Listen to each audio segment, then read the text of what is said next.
تک کہ جب حکیم صاحب کا انتقال ہو گیا، حکیم سید احمد علی صاحب کا، تو وہ مکان جو انہوں نے وقف کیا تھا، بابا بغدادی شاہ نے فرمایا کہ کافی بڑا مکان ہے جو انہوں نے ہمارے نام وقف کیا، فقیر کو اتنے بڑے مکان کی حاجت نہیں، آپ نے اس پورے مکان کو توڑوا کر ایک مسجد تعمیر کی، وہ یہی مسجد ہے جو آپ کی نگاہوں کے ساتھ، یہ سرکار بابا بغدادی شاہ رحمۃ اللہ علیہ کی مسجد، اب اس کا نام جو ہے بڑی مسجد سترنجی پورہ،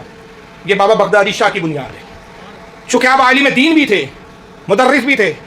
اور شریعت و طریقت پر فائز تھے، علم شریعت سے بڑی محبت تھی آپ کو، مسجد کی تعمیر کے بعد آپ نے ایک مدرسے کی تعمیر فرمائی جس کا نام دارالعلوم احمدیہ رکھا آپ نے،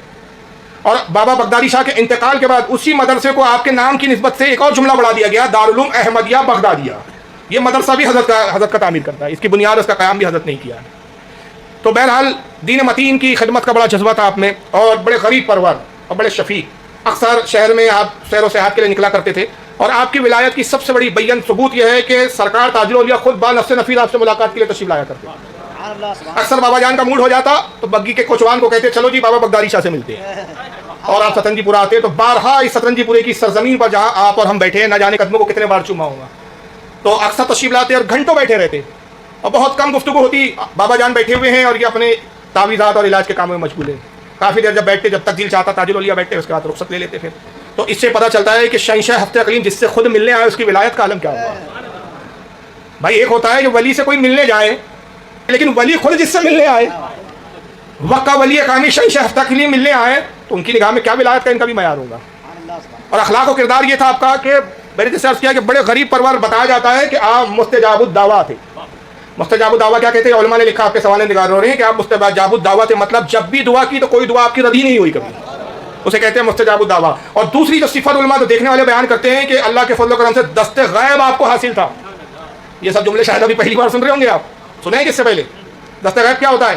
بعض اولیاء کرام کی بہت کم بزرگان دین ایسے گزرے، اللہ تعالیٰ مخلوق کی خدمات پہ ان کو مامور ایسا فرماتا ہے کہ کوئی بھی غریب آئے تو اس کی حاجت پوری کرے۔ تو اب اولیاء کرام تو خود ترک دنیا کر کے رہتے ہیں، کاروبار تو ہوتے نہیں ہیں، ان کی فیکٹریاں تو ہوتی نہیں کہ کوئی غریب مانگنے والے تو دے کہاں سے، تو یہ بطور کرامت اللہ تعالیٰ کی طرف سے ایک اعجاز دیا جاتا ہے جس کو دست غیب کہتے ہیں۔ وہ کیا کہ جب بھی جیب میں ہاتھ ڈالتے موٹی رقم نکلتی، دے دیتے، جیب ہمیشہ بھرا کا بھرا ہی رہتا، کہاں سے روپیے آتے تھے پتہ ہی نہیں، اسے کہتے ہیں دست غیب۔ غیب سے جیب میں پیسے آ جاتے، جب بھی کوئی حاجت مند آتا اور اپنی حاجت پیش کرتا، حضور میں غریب ہوں، فاقے سے ہوں، غریب ہوں، مسکین ہوں، حضور کھانے کے لیے چاہیے، اس کام کے لیے چاہیے، آپ بس جیب میں ہاتھ ڈالتے، جتنی رقم اس کو مطلب ہوتی اتنی رقم نکل آتی۔ یہ اولیاء کرام کی کرامت ہوتی ہے، اس کو کہتے ہیں دست غیب۔ اور تیسری کرامت آپ کی یہ تھی کہ بہت سارے جنات آپ کے خادم اور آپ کے خدمت گزار تھے،